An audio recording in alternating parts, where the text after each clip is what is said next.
de historia son todos de fechas recentísimas.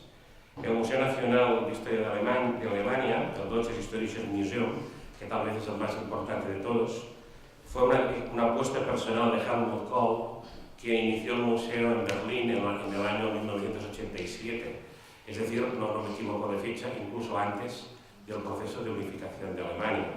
Hoy es uno de los museos más importantes de Berlín, está en la línea de los museos, en un edificio histórico, y tiene una colección impresionante.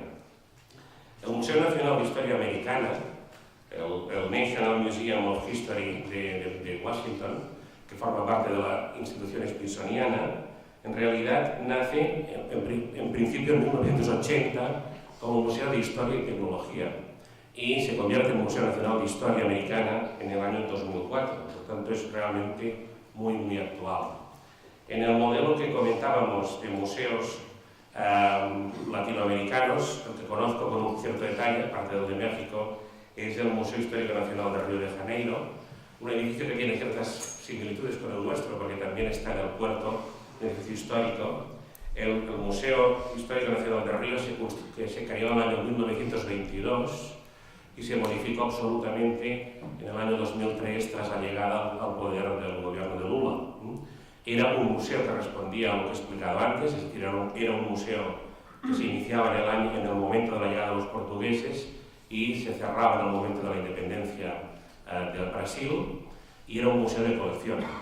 Lo que hicieron los que renovaron el museo a partir del año 2003 es bastante parecido a nuestro discurso, es decir, es un museo que hoy habla de la presencia humana desde los primeros grupos humanos hasta nuestra actualidad, que no se construye a través de colecciones sino de relato, por tanto cronológicamente se rompen las colecciones para construir ese relato, y que ha hecho un gran esfuerzo para democratizarse en el sentido de acompañar las grandes colecciones reales o imperiales que ya existían con las piezas, por ejemplo, que tenían los esclavos para comer o para hacer otras acciones cotidianas. Por tanto, estamos hablando de museos muy diferentes. La mayoría de los que he dicho tienen en común que se construyen sobre la idea de relato y que intentan también obedecer a un modelo de historia total, a la manera vilariana, es decir, a la manera de que no son museos que hablen solo de historia, por ejemplo, de la ciencia o de la cultura o de la economía o de la sociedad o de la política o de la guerra, sino que intentan presentar todos estos fenómenos de una manera global y a través de cada uno de los periodos. Pero hay algún museo muy singular, por ejemplo, el Museo Nacional de Historia Americana es un museo que ha optado por una historia transversal o diacrónica, de tal manera que hay partes del museo que explican una determinada temática. Hay un museo militar dentro del Museo de Historia Americana, pero también hay un museo de las primeras damas, donde hay los vestidos que han llevado todas las primeras damas en el momento del juramento de los presidentes, incluida la actual Michelle Obama. Bueno, yo no me alargo más, pero era un poco a nivel descriptivo de diferentes realidades. Muchas gracias. ¿Queréis hacer alguna aportación sobre este tema los demás? ¿Sí? Perdona. Sí, no. Claro, sí. Sí, no, efectivamente yo creo que es un tema muy interesante de los museos de historia,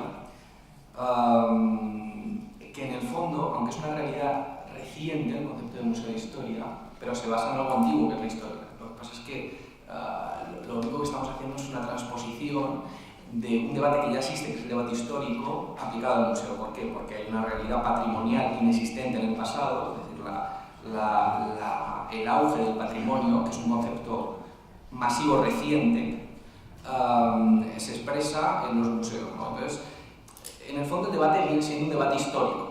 Histórico quiero decir historiográfico de gran antigüedad, en donde la pregunta es: ¿la historia como elemento de conocimiento, como fuente de conocimiento, el saber por el saber, o la historia como instrumento político o como instrumento de algún tipo de sentido? No tiene por qué ser exactamente político, como un instrumento de cohesión social que puede tener un interés político o no tenerlo, ¿no?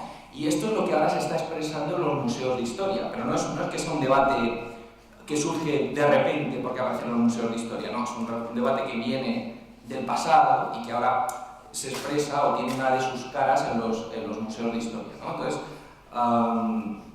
en este sentido, la clave está en para qué hacemos o cuál es el enfoque de cada uno de estos museos de historia, ¿no? Es decir, cuál es el concepto en el que se basan, ¿no?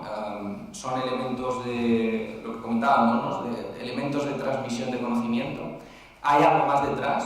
Es decir, ¿hay una interpretación torticera de la historia?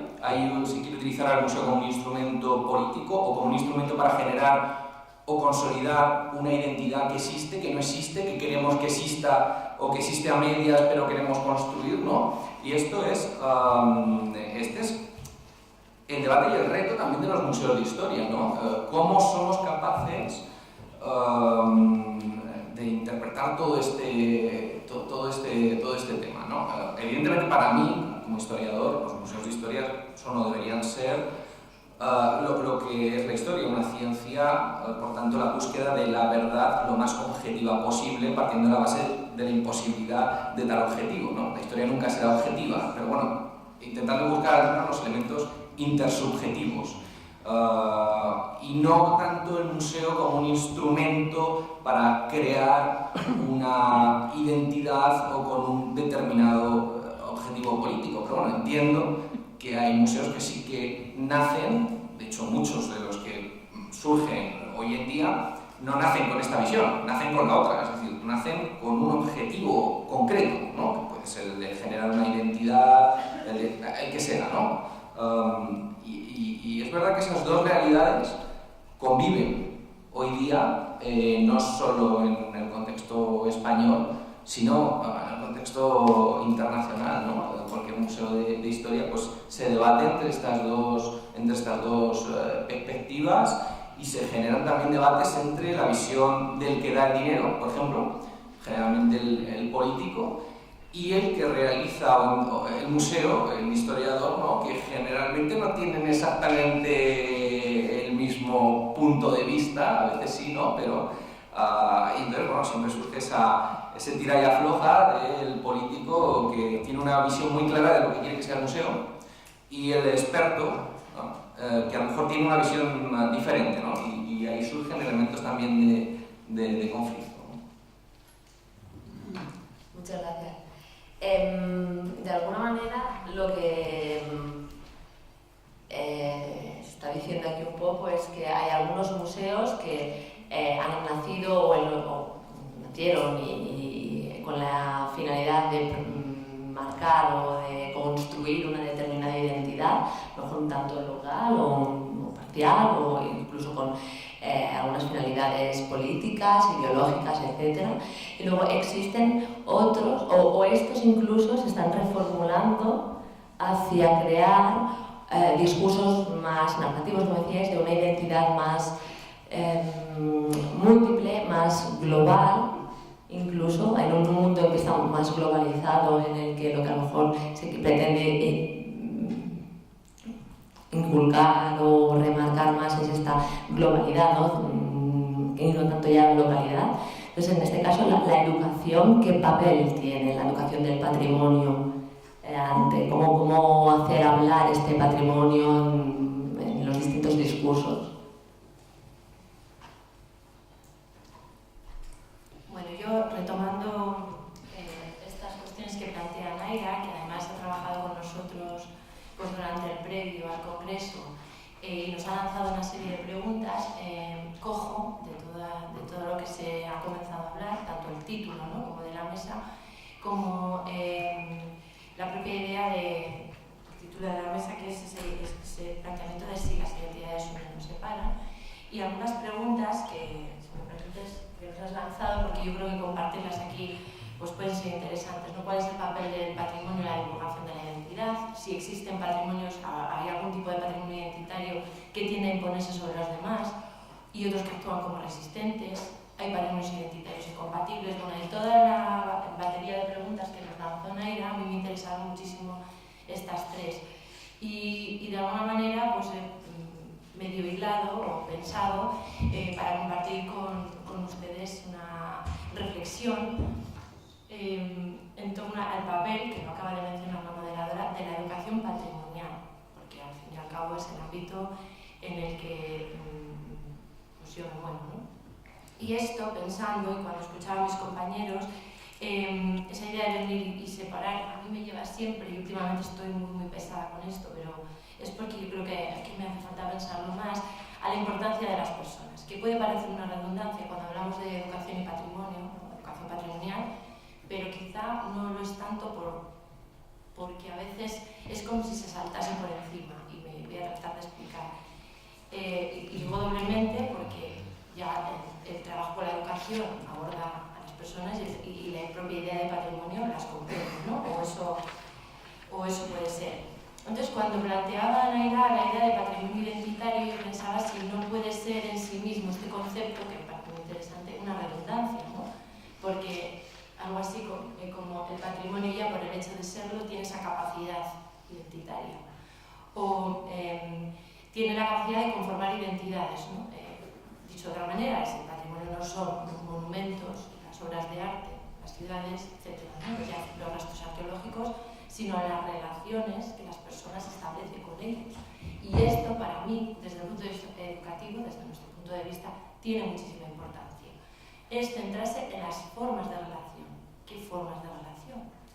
Y propiedad, pertenencia, apropiación simbólica y desde luego, ese puede ser un fin último para la educación, tratar de conseguir estos procesos, la mayoría de procesos de patrimonialización. Ahora mismo va a defenderse una tesis que habla de procesos de identización y la educación trabaja en esa dirección, ¿no? Para conocer, para comprender, para, lo ha dicho René Simán, para poner en valor, para disfrutar, para transmitir.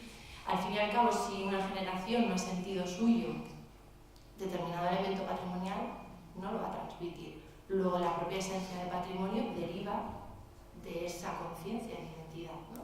Por tanto, yo creo que ahí hay un elemento clave y son las personas, ¿no? Claro, esa pregunta me llevaba a otras. ¿Y cómo se forman esas identidades? Que es un concepto muy abstracto, ¿no? Muy difícil de abordar. ¿Y por qué? ¿Y por qué se forman? ¿O para qué? ¿Y en qué dimensiones de la persona? Porque a veces hablamos de identidad y de nosotros mismos, yo misma, como muy a la ligera, y estamos hablando de algo muy complejo, pues en lo que participan pues, disciplinas como la sociología, la antropología, la psicología, la educación. Y cuando hablamos de identidad patrimonial, que es uno de los términos que también ha planteado Naira, ¿a qué nos referimos? ¿Cómo sabemos que una persona de verdad se identifica con su patrimonio? ¿Cómo lo sabemos? Sería como sabemos que hemos logrado ese objetivo, ¿no? ¿Qué esperamos de nuestros alumnos cuando queremos que consideren el patrimonio en torno a lo que estamos trabajando parte de su identidad, que es un objetivo que nos marcamos muchas veces, ¿no? Quizá identidad a mí me sugiere, yo aquí lanzo también, hablo otra vez, ¿no? Pues la idea de reflejo, rasgo, característica, a veces condición, ¿no? Que es algo que nos permite narrarnos, comprendernos, conocernos, relacionarnos, ser en definitiva. Entonces estamos hablando de algo muy grande en el sentido de complejo, ¿no? Y muy atractivo desde el punto de vista educativo. Por tanto, la educación patrimonial tiene ahí un elemento, pues yo creo que muy interesante. En cualquier caso, yo sí diferenciaría, yo creo que esto hila también muy bien con lo que se ha estado hablando y con la ponente, con Inés Iván, una dimensión quizá individual, no sé si me atrevería a decir íntima, y una dimensión compartida, ¿no? Y se me ocurría, no sé si me vais a permitir, leer un pequeño texto, es un ejemplo sin más, pero es que me ha venido muy bien, donde una persona narra esa parte, yo no sé si íntima, pero que después acaba convirtiéndose un poco en compartida, ¿no? De su relación con el patrimonio. Entonces, no sé si me permitís leer ese pequeño fragmento, a modo de ejemplo. Cierro los ojos y recorro las calles de mi memoria en busca de recuerdos. Me encanta este ejercicio porque me permite inventariar los escenarios de mi vida. Siempre comienzo recorriendo las calles de ciudades en busca de recuerdos que salen solos, fijados a cada acera, a los bajos de un edificio, a una tienda, a cada rincón del parque. Comienzo por la calle Busquiaguirre número 2, donde viví hasta los 8 años, y me dirijo hacia la iglesia de San Vicente del siglo XV. Allí me asaltan muchísimos recuerdos, pero empiezo por el más reciente, una tremenda bronca seguida de reconciliación entre mis amigas de toda la vida. Años atrás, recuerdo tardes enteras jugando en el banco de piedra de los soportales, casi siempre cubriéndonos de la lluvia, pero a veces en busca de fresco para resguardarnos del bochorno del verano. Una cabina justo al lado en la que una tonta mañana Carolina y yo nos dedicamos a llamar con un truco que te permitía hacerlo gratuitamente a gente de nuestras agendas para gastarles una broma que habíamos visto en el 1, 2, 3. Cerca de la iglesia, a escasos 100 metros, estaba el parque de San Vito. En el corto trayecto que nos separa conservo cientos de recuerdos. Un niño, amigo de mi prima Irache, que me llamó Rara. Una tienda de golosinas bajo la casa de Yoli que tenía los regalices más grandes de toda la ciudad. Las casitas del parque, con su olor a humedad de viejo. Un chico de la casita 56 que me gustó durante 3 largos años, en los que me sonrió un par de veces. El kiosco del parque, en el que hacíamos piruetas y volteretas para impresionar al chico de la 56 y su amigo. Esa es la ciudad de mis experiencias, tantas que no las gastaría en 1.000.000 de juegos, acechantes tan solo a que el escenario en el que sucedieron las despierte.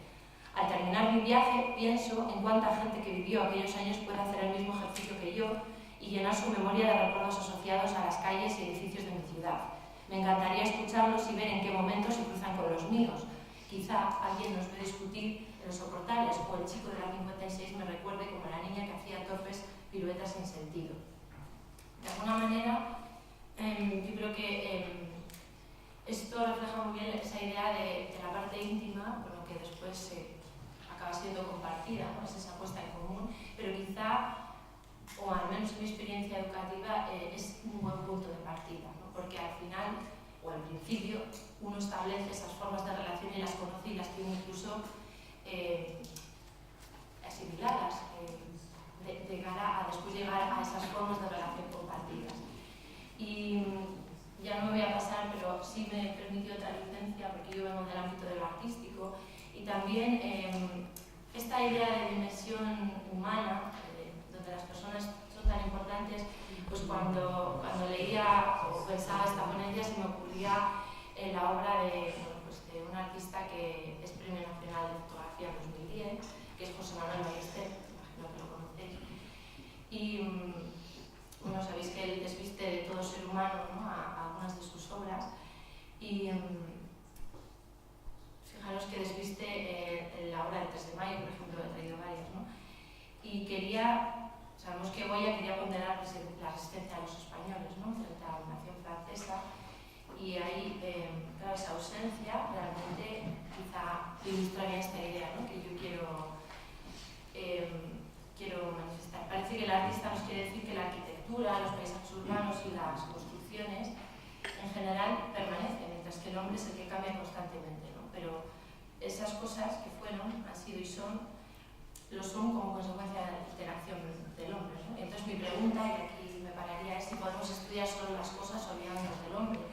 Porque cuando trabajamos desde el ámbito de la educación patrimonial, aunque es una redundancia, lo sé, pero a veces yo tengo, y es algo personal que comparto, a ver si a lo mejor es que me estoy centrando demasiado en esta idea.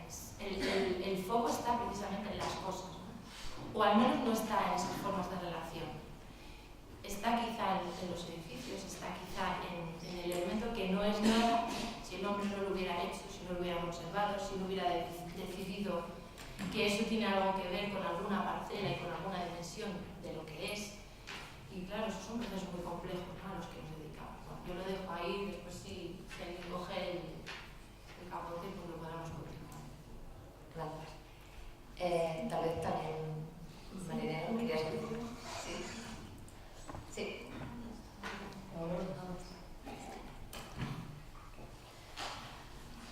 Vou falar em português, vou tentar falar de uma forma mais calma, espero conseguir controlar o tempo. Não sei se será possível colocar umas imagens que depois, mais tarde, voltaria então à segunda parte.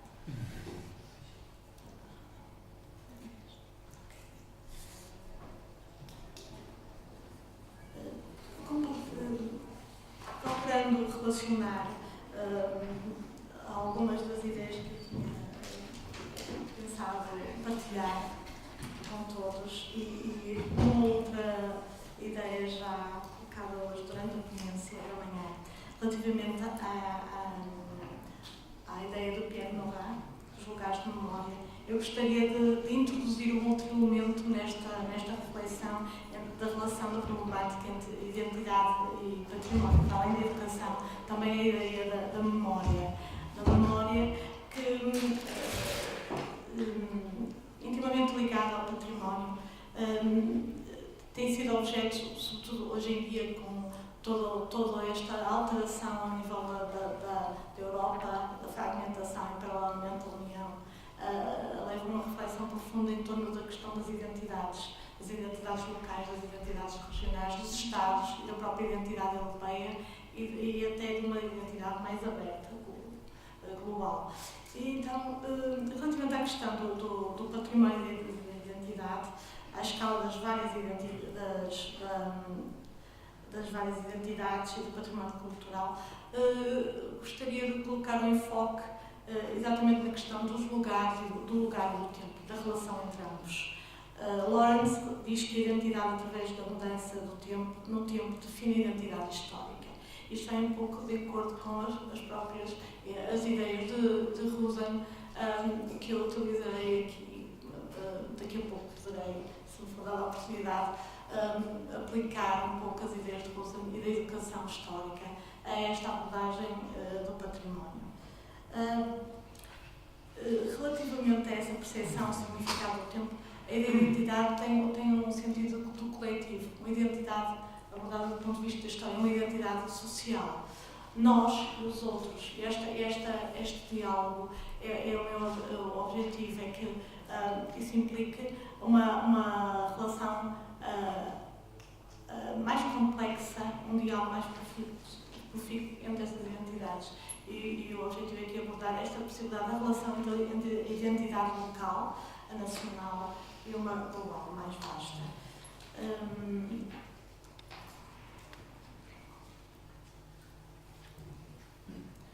Lowenthal também foca um pouco este aspecto, a ideia de que se focarmos no passado como algo que os vestígios materiais transportam do passado para o presente, nunca deixaremos essa ideia de um passado fixo e intemporal.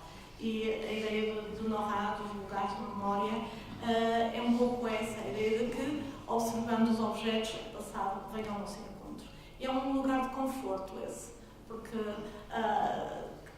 cria uma sensação de paz, o passado continua connosco, mas do ponto de vista de Rosen, do próprio Lowenthal e do pensamento, num pensamento mais complexo, na realidade estes vestígios materiais são fontes, estão ligados a uma temporalidade muito mais complexa e é muito importante que o público em geral, recorrendo aos museus, à cidade como um todo, a própria cidade pode ser interpretada como um museu, como diz um investigador da área dos museus brasileiro de Fortaleza, Régis Ramos, aplicando as ideias de Paulo Freire, calcorreando como paciente as cidades, podemos aplicar, em vez da pedagogia da palavra, a pedagogia do objeto, ir observando e interpretando esse território como um museu que está. E a minha proposta, que poderei partilhar um pouco, será essa. Muchas gracias. ¿Queréis hacer alguna intervención más acerca de esos temas? Tal vez, Víctor. El tema del patrimonio, la vinculación del patrimonio, en este caso a lo mejor el arqueológico, ¿no? A la hora de abordar el patrimonio arqueológico, las identidades que pueden... es más complejo todavía, ¿no? O no, porque es una cosa ya más aséptica, dependiendo de qué patrimonio se estés tocando, de qué... Sí, la arqueología es un polvo muerto, ¿no?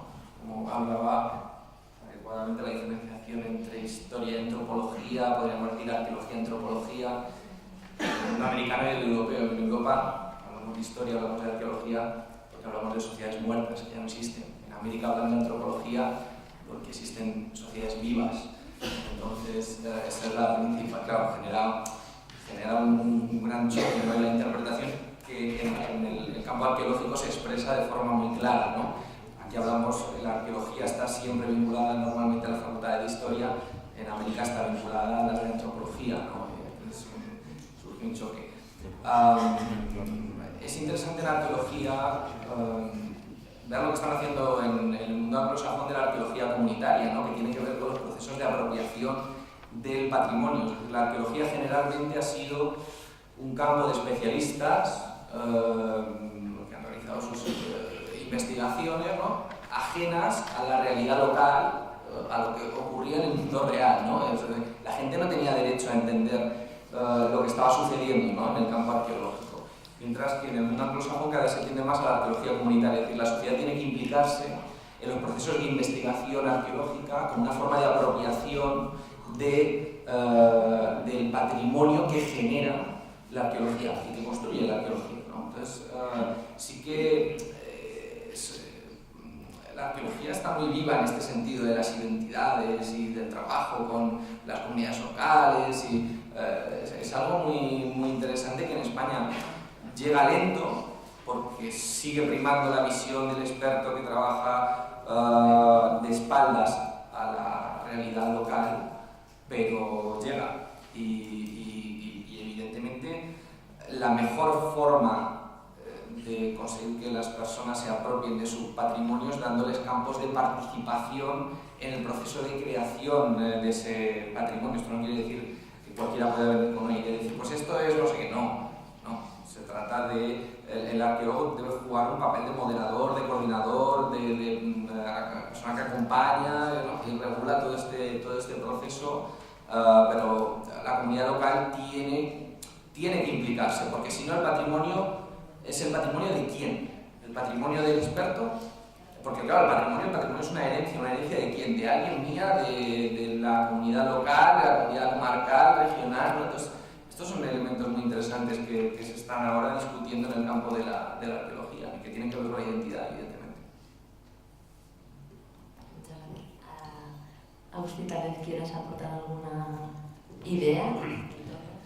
Bueno, muchas, pero vamos a cortar alguna. Yo creo que lo que estamos viviendo estos años va contra lo que la lógica nos podía imaginar que pasaría.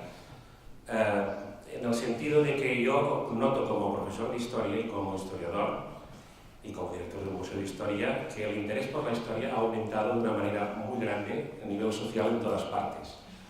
Y ello se ve, por ejemplo, en la presencia de revistas más o menos divulgativas de historia, en la presencia de documentales históricos, en las novelas y las series de televisión históricas, aunque lógicamente tienen sus licencias mayores o menores de tipo literario, y también en el turismo cultural, que es un ámbito que nos lleva al patrimonio. Por tanto, digamos, aquí también es un elemento a considerar, ¿no? Y mi reflexión es que, en general, las personas, en las épocas en que hay grandes cambios sociales y grandes cambios tecnológicos y económicos, necesitamos más que nunca raíces, aunque sean falsas raíces, aunque sean raíces de falsa nostalgia.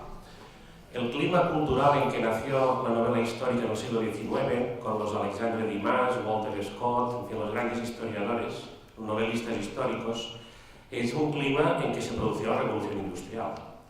Y fue esa misma conciencia, o no conciencia, pero el hecho de encontrarse ante un mundo que se perdía, lo que llevó a la mitificación del pasado y a la construcción de un relato del pasado. Yo creo que hoy estamos viviendo una sensación de cambio enorme, incesante, en todos los ámbitos. Cambio político, desde la caída del muro de Berlín, desde el atentado de Nueva York, un cambio tecnológico que es realmente inquietante, y eso lleva a una demanda social, a una petición, a una compra de historia mucho más grande cada vez. Y eso es una cosa a la cual debemos responder, porque eso creo que interesa, ¿no? Y va acompañado de otro elemento que también va al revés de lo que parecía la lógica, que es que justamente la globalización lleva a que cada vez valoremos más la singularidad, la diferencia, la identidad. Es decir, que la gente que viene a Barcelona, a la cual antes me refería, no pretenden o no esperan que nuestras calles sean idénticas a las de Londres o París o Madrid, o que nuestras tiendas sean las mismas, o que nuestra manera de vivir, nuestros horarios sean los mismos. Vienen precisamente porque son diferentes. Y el día que nos limitemos a imitar a alguien, aunque sea Nueva York, aunque sean grandes ciudades, seremos la imitación, y la gente siempre irá a buscar el original. Y en este ámbito yo creo que el patrimonio tiene un papel clave. Los que mejor lo entendieron en Europa y hace muchos años son los franceses y son los escoceses. Dos realidades muy diferentes en todos los sentidos, pero son los que han sabido trabajar mejor el tema del patrimonio y también el tema, digamos, de los implícitos que hay detrás del patrimonio, porque unas piedras no te dicen nada, pero si te explican, como os han explicado, que por esas piedras había paseado el rey David o había paseado incluso Jesucristo, pues esas piedras cambian de valor, ¿no? Y el modelo francés, pensemos, por ejemplo, en la ruta de los castillos cátaros, ¿no? Que no son ni castillos ni cátaros, eso es otro tema, podríamos también comentarlo, pero que generan un desarrollo turístico que significan que zonas muy abandonadas, las cooperativas agrícolas pueden vender sus productos, se desarrolle el turismo cultural, se desarrollen los pequeños hoteles de casas particulares o del turismo agrícola que decimos, ¿no? Todo eso yo creo que es una cosa que vale la pena valorar y creo que esto, lo que he dicho, ha llegado para instalarse, es decir, el siglo XXI será el siglo del cambio permanente y de la globalización permanente, y por tanto la historia volverá a tener un sentido y una importancia muy superior a la que ha tenido en otras épocas, y eso se va a quedar, se va a instalar en nuestra sociedad.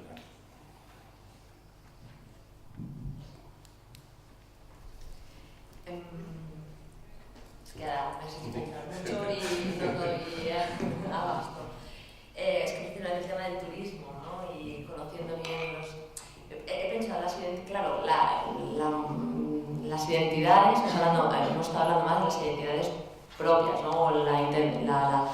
La búsqueda de la propia identidad, la búsqueda de la propia como grupo, ¿no? En momentos de crisis nos tenemos que aferrar a alguna cosa y por eso hay identidades que siempre han estado repetidamente, que no se han olvidado nunca, ¿no? O que sus orígenes no se han olvidado nunca, como en el caso a lo mejor de la identidad judía, ya que hemos hablado de este tema, ¿no? Porque ha sido un permanente estado de crisis, ¿no? Y la necesidad de no perder nunca los orígenes, ¿no? O tenerlos muy presentes a lo mejor.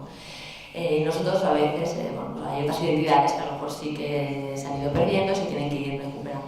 Pero pensaba, es la nuestra, pero ¿y la de cómo mostramos? Con el tema también de la divulgación, ¿no? Y desde el punto desde el aspecto de educación formal, sobre todo, y también no formal, ha salido por aquí, claro, es como se piensa la identidad de las personas que estamos formando, etcétera, etcétera, o de los habitantes de una ciudad, con sus ciudades, y cómo dialogan con su ciudad, y cómo su memoria como personas, ¿no? Entra o pone en valor aspectos de la ciudad que pueden acabar siendo parte de un patrimonio incluso colectivo. ¿Se oye bien? Perdona. Sí. ¿Sí? Me tengo que retirar más. Ah, vale. Entonces, ¿y de qué manera distinta o existen diferentes maneras de mostrar esa identidad a los turistas? Desde no sé, desde las distintas realidades, se habéis tenido, claro, se piensa igual a la hora de mostrar la identidad del patrimonio, a la hora de explicar el patrimonio al turista o al no turista, no sé. Porque en el caso de Escocia, por ejemplo, ya que hablamos en el caso de Escocia, yo percibo que lo explican muy bien y muy unido y sin demasiadas... que hablan para todos los públicos y tienen una capacidad muy... precisamente, ¿no? Están hablando al público local y te encuentras con muchísimo público y visitante local o de la zona escocés, pero te encuentras con muchísimo público turista. Y creo que se entienden, no sé, que se ha mostrado muy bien esta, no sé, con el caso de los cátaros. Sí, yo creo que lo más importante en gestión cultural es buscar algo que te haga realmente singular, ¿no? Voy a poner un ejemplo. En Cataluña, lo más parecido a la ruta de los castillos cátaros es la llamada ruta del Císter, que engloba a 3 monasterios cistercienses, que los 3 fueron, digamos, templos reales, son los de Poblet, Santes Creus y Vallbona de las Monjas. 2 masculinos, 1 femenino, uno totalmente desamortizado y los otros 2 en estos momentos tienen comunidades, ¿no? Bueno, eso ha funcionado como marca en Cataluña y muy bien. Además se ha unido a una temporada gastronómica que es un producto específico de la zona, que es el al SOT, y no riamos porque eso también es cultura y forma parte del paquete, el paquete forma parte de todo, pero cuando nos planteamos la universalización de la ruta del Fister, estamos pensando en cambiarle el nombre y le vamos a llamar la ruta de los panteones reales. ¿Por qué? Porque es muy difícil encontrar en Europa, en tan solo 40 kilómetros de distancia, 3 grandes digamos, monasterios reales en los cuales hay en todos ellos tumbas reales, ¿no? Bueno, ese sería un ejemplo, ¿no? En el patrimonio catalán, durante mucho tiempo, el tema de los monumentos estuvo en manos de la gestión de arquitectos, que son gente que, digamos, me cae muy bien, si hay algún arquitecto, pero que les interesa